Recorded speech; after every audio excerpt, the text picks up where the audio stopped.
धर्मांतरण के जाल की। जी हाँ, ये पूरा जो मामला है वो गाजियाबाद का है, जहां पर एक स्कूल टीचर को ऑनलाइन किस तरीके से धर्म परिवर्तन के लिए उसका ब्रेन वॉश किया जा रहा था। ये मामला सामने आया है, जहां महिला टीचर को ऑनलाइन वेबसाइट के लिए धर्मांतरण कराने का ये पूरा खेल चल रहा था। आपको ये भी बता दें कि दरअसल उसका ब्रेन वॉश करके नमाज पढ़ने की उसको ट्रेनिंग दी जा रही थी। इस खेल का भंडाफोड़ कैसे हुआ, इस रिपोर्ट में आपको दिखाते हैं।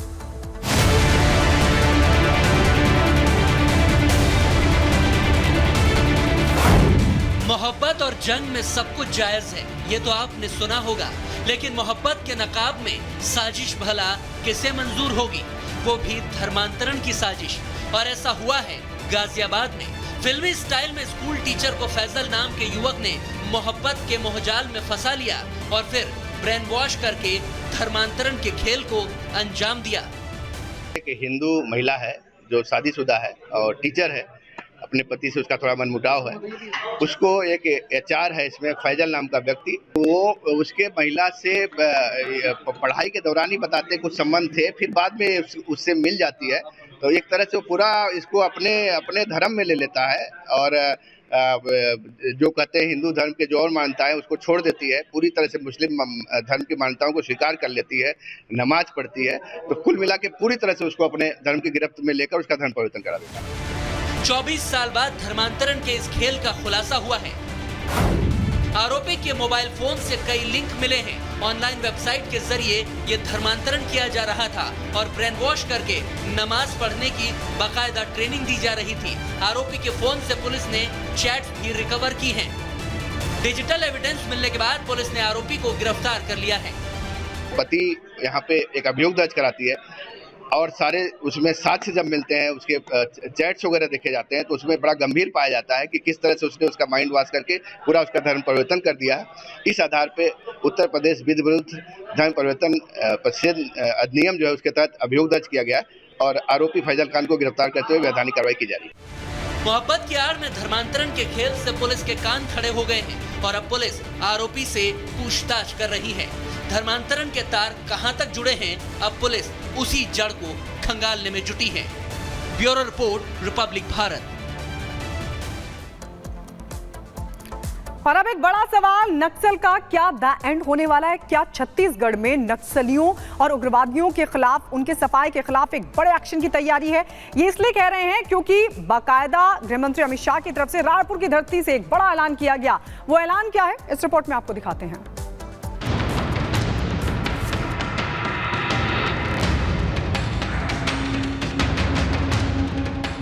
2026 मार्च तक पूर्णतया नक्सल समस्या से मुक्त कर पाएंगे।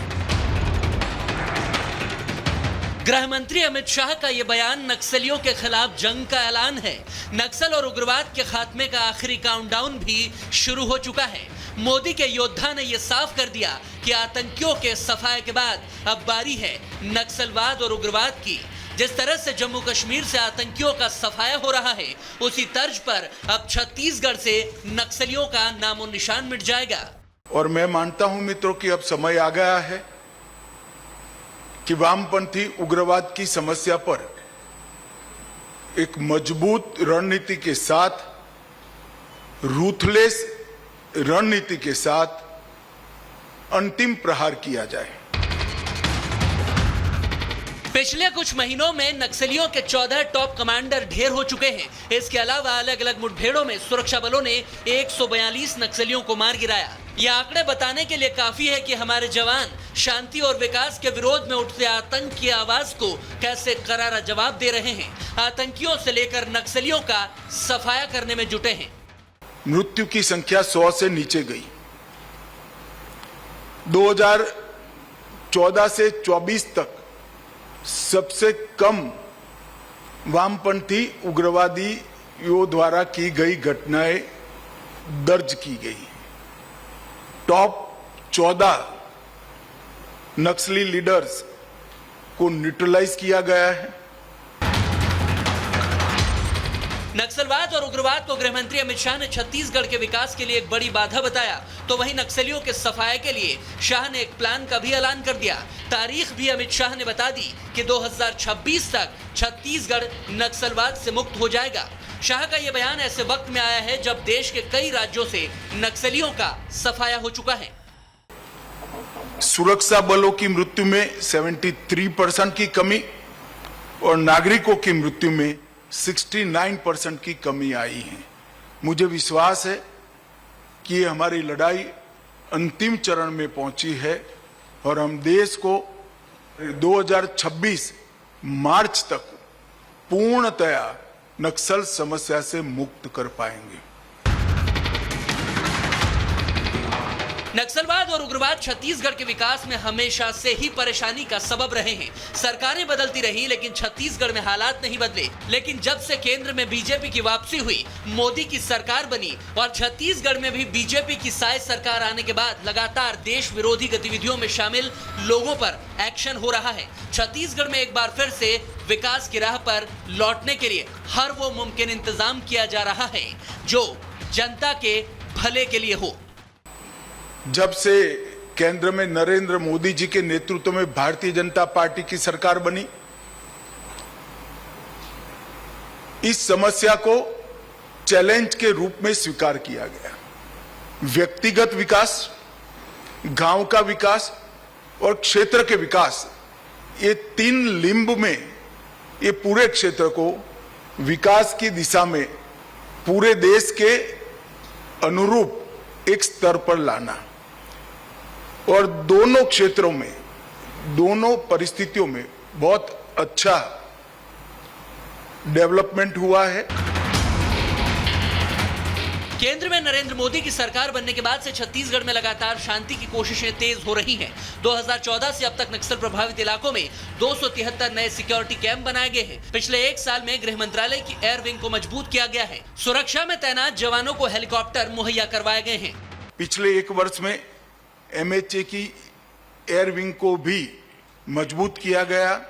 14 पायलट्स और 3 इंजीनियर केवल वामपंथी उग्रवादी क्षेत्रों के लिए मुहैया कराए गए हैं।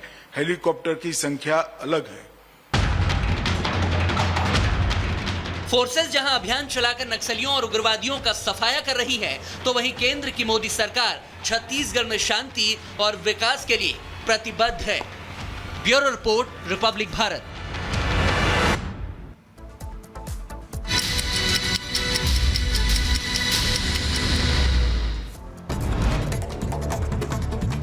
नेपाल बस दुर्घटना में मारे गए भारतीयों का शव पहुंचा महाराष्ट्र। वायुसेना का विशेष विमान 25 शव लेकर महाराष्ट्र के जलगांव पहुंचा। बहराइच में दर्दनाक हादसे का सीसीटीवी आया सामने। सड़क किनारे बैठे लोगों को रौंदता हुआ घुसा ट्रक। हादसे में 2 लोगों की हुई थी मौत, 5 लोग हुए थे जख्मी। पुणे में निजी कंपनी का हेलीकॉप्टर हुआ क्रैश। मुंबई से हैदराबाद जा रहा था हेलीकॉप्टर। तकनीकी खराबी की वजह से हुआ हादसा। हादसे में कैप्टन जख्मी, तीनों यात्री सुरक्षित। उत्तर प्रदेश के मुजफ्फरनगर में बेकाबू कार ने ई रिक्शा समेत कई वाहनों को मारी टक्कर। टक्कर के बाद पलटा ई रिक्शा। महिला, बच्ची समेत 3 लोग हुए जख्मी। घटना सीसीटीवी में रिकॉर्ड। महाराष्ट्र के मुंबई गोवा हाईवे पर बाइक और कंटेनर में टक्कर हुई। भीषण टक्कर के चलते हुआ यह हादसा। बाइक सवार 2 लोगों की मौत। कंटेनर चालक को नींद आने की वजह से हुआ यह हादसा। महाराष्ट्र के नासिक में समाज कल्याण विभाग के अधीक्षक की बेकाबू कार ने 3 वाहनों को मारी टक्कर। तीनों गाड़ियां बुरी तरीके से क्षतिग्रस्त। पुलिस की गिरफ्त में आरोपी। पुणे सोलापुर हाईवे पर दिखा तेज रफ्तार का कहर। सड़क के किनारे खड़ी एक कार को ट्रक ने मारी टक्कर। हादसे में एक शख्स की मौत। मध्य प्रदेश के दमोह में वाटरफॉल में नहाते समय नदी में डूबा एक युवक गहरी खाई में हुआ लापता। पुलिस, वन विभाग और एसडीआरएफ की टीम मौके पर। बाराबंकी में पुलिस की कस्टडी से फरार दुष्कर्म का आरोपी। 3 घंटे के भीतर पुलिस ने फरार आरोपी को किया गिरफ्तार। मुठभेड़ के दौरान आरोपी के पैर में लगी गोली। गाजीपुर में पिस्टल लहराने का वीडियो वायरल हुआ। पुलिस ने आरोपी को किया गिरफ्तार। सहारनपुर में दबंगों के हौसले बुलंद। स्कूल की बस पर अज्ञात बदमाशों ने की ताबड़तोड़ फायरिंग। बाल बाल बचे कई छात्र। बाइक पर आए थे 5 बदमाश। पुलिस कर रही मामले की छानबीन। शाहजहांपुर में कुश्ती लड़ने के दौरान एक पहलवान की हुई मौत। पहलवान की मौत की पटकनी का वीडियो वायरल हो रहा है। दंगल कराने वाले आयोजक और आरोपी पहलवान फरार। शाहजहांपुर में बैंक के बाहर एक शख्स से बदमाशों ने की जमकर मारपीट। पीड़ित ने नकदी और सोने की चेन छीनने का लगाया आरोप। पुलिस कर रही मामले की छानबीन।